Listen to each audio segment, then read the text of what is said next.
Salve, minha rapaziada! Muito bom dia, boa tarde, né? Praticamente. Vamos trocar uma ideia aqui porque as coisas já começaram a todo vapor, moleque. Júnior Santos voltando para o Botafogo. Tenho certeza que o chat aqui, os comentários, vai ser um pandemônio, mas vamos tentar analisar friamente. Vamos tentar avaliar o que está acontecendo, o motivo dessa volta, o contexto dela, o que eu concordo em relação a ela, o que eu discordo, tá legal? Acho que não precisa estar 8 ou 80, a gente pode aqui dissecar as situações, beleza? Mas antes eu quero falar um pouquinho sobre janela, tá legal? Se inscreve aqui no canal, deixa o like, ativa o sininho para você não perder absolutamente nenhuma novidade. Eu ia até falar sobre calendário, e muito obrigado, né? A gente bateu aí ontem os 87.400 inscritos. Olha, esse vídeo aqui, cara, por ser um tema de certa relevância, ele deve bater lá para perto dos 10 mil views, certo? Então, duvido que não tenham 100, 200 pessoas que não sejam inscritos aqui no canal, que me conheceram agora, que me conheceram recentemente na Cazé TV, que, enfim, me conhecem já há um tempo, começaram a gostar do trabalho agora, que já acompanham, isso acontece muito, tá? Já acompanham e não sabiam que não eram inscritos, porque não se ligaram, enfim. Então se inscreve aqui no canal, deixa o like, ativa o sininho pra você não perder nenhuma novidade.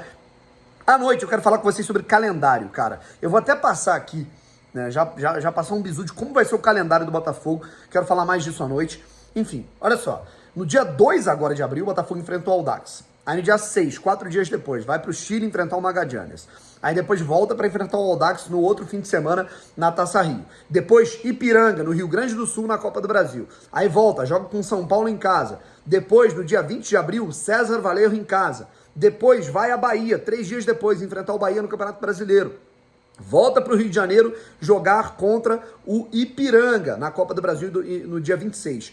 3 dias depois, dia 29 de abril, clássico contra o Flamengo no Campeonato Carioca. A gente está falando de 1, 2, 3, 4, 5, 6, 7, 8, 9 datas no mês de abril, só com jogos importantes, cara. Um pela Taça Rio, são 4 competições diferentes. Taça Rio, que vale vaga na Copa do Brasil de 2024, Copa do Brasil, Copa Sul-Americana e Campeonato Brasileiro.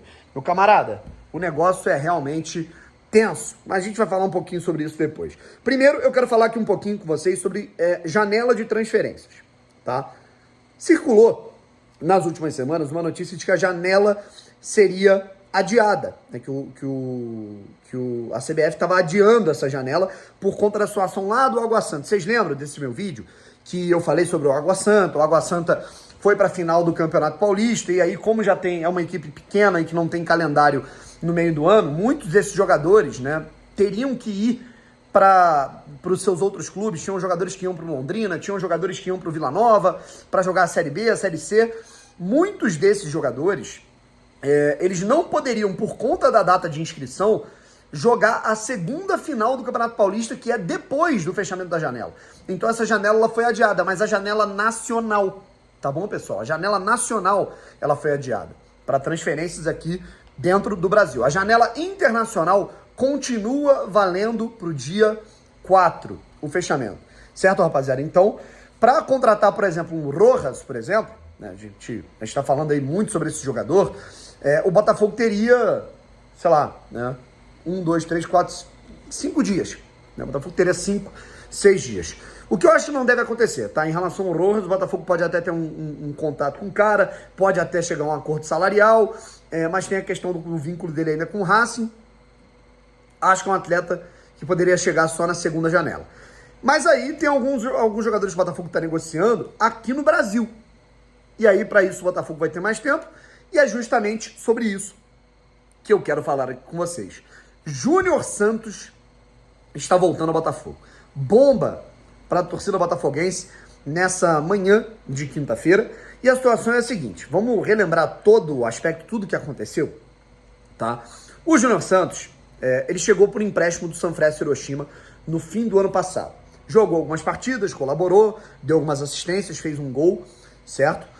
Na estreia dele. E digamos assim que foi um atleta útil, embora seja meio atabalhoado, tenha oscilado, né? Não era tão constante nas atuações, mas foi um cara útil na campanha que o Botafogo fez de arrancada para sair de perto da zona do rebaixamento a quase ir para a Libertadores, tá?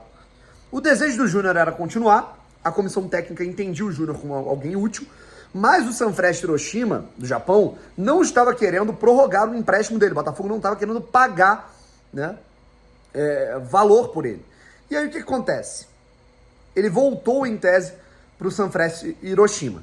E aí quem decidiu comprar o passe do jogador, apostar no atleta e colocar transferência foi o Fortaleza. Portanto, ele foi vendido do Sanfrecce Hiroshima para o Fortaleza pelo valor ali de mais ou menos 4 milhões de reais. Algo que, assim, eu também acho desnecessário pagar no Júnior Santos, ainda mais com todos esses problemas aí do fluxo de caixa, essas questões aí, embrólios da SAF que o Botafogo tá tendo. E aí o que acontece? O Júnior Santos não tá tendo tantas oportunidades por lá com o Vojvoda. Ele não tá conseguindo, né, ter uma boa adaptação lá no time do Fortaleza, que tá aí, foi eliminado ontem na semifinal da Copa do Nordeste, tá na final do Campeonato Cearense e foi eliminado na Copa Libertadores, na pré-Libertadores, tá na Copa Sul-Americana agora também. E aí o que acontece? A primeira informação é de que o Botafogo estaria tentando um empréstimo com opção de compra, nos mesmos moldes que o Botafogo fez com o Sanfrecce Hiroshima, faria com o Fortaleza, beleza? Mas agora parece que o Botafogo está querendo investir de fato, não sei quanto exatamente, mas parece que o Botafogo está querendo investir na contratação, na transferência do cara. E vamos lá, vamos pro que eu penso aqui. Brownie, você acha o Júnior Santos um jogador horroroso? Você tá puto com a maioria dos jogadores que o Júnior Santos é um jogador, porra, que não vai agregar em nada? Não, eu acho ele um jogador útil. Ainda mais com as opções que nós temos nesse momento para a ponta direita e com o curto período que se tem para contratar. Aí é um erro do departamento de futebol de não ter conseguido buscar bons jogadores de maneira criativa, mesmo com um orçamento mais apertado por problemas. Tá? Fica aqui, obviamente, a minha crítica ao setor de busca do Botafogo, a negociação do Botafogo, a direção executiva, por não ter conseguido contratar alguns atletas desde janeiro. Tá? Isso já começa por aí. Aí a situação emergencial é buscar o Júnior Santos. Beleza? Que eu não acho um mau jogador, eu acho ele maluco, né? O cara ele é trombadão, um cara muito forte fisicamente, ele é meio maluco, às vezes ele, porra, sai um parafuso, ele sai trombando em todo mundo, não vê os companheiros melhores posicionados, mas eu não acho jogador ruim, né? Inclusive alguns falavam que eu protegia demais ele aqui, mas eu, sinceramente, eu vejo algumas boas valências. Só que, primeiro de tudo, o problema não é o atleta em si, é a frustração de você passar alguns meses buscando outros atletas para rodar e voltar no Júnior Santos, sabe? Se fosse para ficar com o Júnior Santos, por que não investiu no cara lá atrás? Aí agora vem a notícia que o Botafogo vai poder comprar o passe do jogador. Porra, cara, se fosse para comprar o passe do cara, por que não comprou lá atrás? Né? Era melhor. Torcida ia dar porrada, mas, enfim. O cara ia estar aqui, o Botafogo ia gastar o mesmo dinheiro que está gastando agora, com o cara aqui. Ainda entrosado com a equipe, jogando, tendo rodagem, enfim.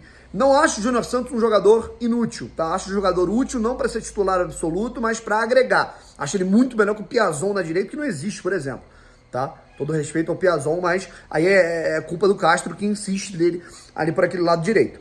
Mas é aquilo, né? O contexto é você rodar e ir pro jogador, né? Ir no mercado para buscar um jogador que estava aqui há poucos meses e ter perdido esse tempo, porque se for nesses moldes, ele já poderia ter ficado aqui, certo? Mas enfim, quero saber a opinião de vocês sobre essa notícia que surpreendeu a todos hoje, valeu? Um abraço, tamo junto e fui!